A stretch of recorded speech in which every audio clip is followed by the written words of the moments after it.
ጊዜው ልክ ከፋሲካ በዓል በፊት ነበር። ኢየሱስም ይህን ዓለም ትቶ ወደ አብ የሚሄድበት ጊዜ እንደደረሰ አወቀ። በዓለም የነበሩትን የራሱ የሆኑትን ወደዳቸው፣ በፍጹም ፍቅሩም ወደዳቸው። እራትም ቀርቦ ሳለ ኢየሱስን አሳልፎ እንዲሰጥ ዲያብሎስ የስምዖንን ልጅ የአስቆሮቱን ይሁዳ ልብ አነሳስቶ ነበር።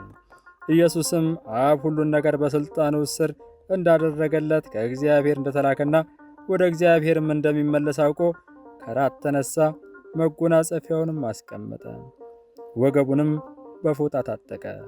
ከዚያም በመታጠቢያ ውሃ ጨምሮ የደቀ መዛሙርቱን እግር እያጠበ በታጠቀ ፎጣ ያብስ ጀመር። ወደ ስምዖን ጴጥሮስም መጣ። ጴጥሮስም ጌታ ሆይ አንተ እግሬን ታጥባለህን? አለው። ኢየሱስም መልሶ የማደርገውን አሁን አታውቅም፣ በኋላ ግን ታስተውላለህ አለው። ጴጥሮስም የለም እግሬን ከቶ አታጥብም አለው። ኢየሱስም ካላጠብሁህማ ከእኔ ጋር ዕድል ፈንታ የለህም አለው። ስምዖን ጴጥሮስም ጌታ ሆይ እንግዲያውስ እግሬን ብቻ ሳይሆን እጄንም ራሴንም እጠበኝ አለው።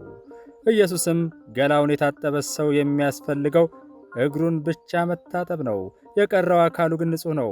ሁላችሁም ባትሆኑ እናንተ ንጹሐን ናችሁ አለው። ሁላችሁም ንጹሐን አይደላችሁም ያለው አሳልፎ የሚሰጠው ማን እንደሆነ ያውቅ ስለነበር ነው። እግራቸውን አጥቦ ካበቃ በኋላም ልብሱን ለብሶ ተመልሶ በቦታው ተቀመጠ። እንዲህም አላቸው፣ ያደረግሁላችሁን ታስተውላላችሁን? እናንተ መምህርና ጌታ ትሉኛላችሁ። ትክክል ነው፣ እንደምትሉኝ እንዲሁ ነኝና።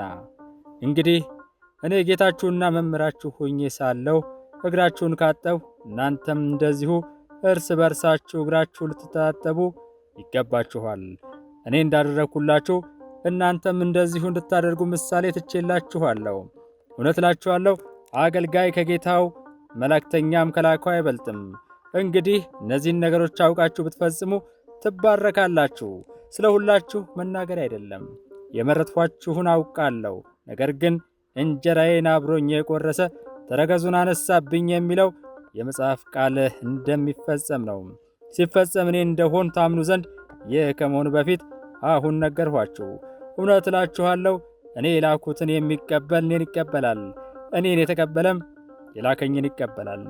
ይህን ካለ በኋላ ኢየሱስ በመንፈሱ ታውቆ እውነት እላችኋለሁ ከእናንተ አንዱ እኔን አሳልፎ ይሰጣል ሲል በግልጽ ተናገረ። ደቀ መዛሙርቱም ማንን ማለቱ እንደሆነ ግራ ተጋብተው እርስ በርሳቸው ተያዩ። ከእነርሱም አንዱ ኢየሱስ ይወደው የነበረ ደቀ መዛሙር ወደ ነበረው ወደ ኢየሱስ ደረት ተጠግቶ ተቀምጦ ነበርና ስምዖን ጴጥሮስም ይህን ደቀ መዝሙር በምልክት ጠቅሶ ማንን ማለቱ እንደሆነ ጠይቀው አለው። እርሱም ወደ ኢየሱስ ደረት ደገፍ ብሎ ጌታ ሆይ ማን ይሆን ብሎ ጠየቀው። ኢየሱስም ይህ ቁራሽ እንጀራ ከወጭቱ አጥቅሼ የምሰጠው እርሱ ነው አለው። ከዚያም ቁራሹን እንጀራ አጥቅሶ ለስምዖን ልጅ ለአስቆሮቱ ይሁዳ ሰጠው። ይሁዳም ቁራሹን እንጀራ እንደተቀበለ ወዲያውኑ ሰይጣን ገባበት። ኢየሱስም የምታደርገውን ቶሎ አድርግ አለው። ይሁን እንጂ ኢየሱስ ለምን እንዲህ እንዳለው ማንም አላወቀም ነበር።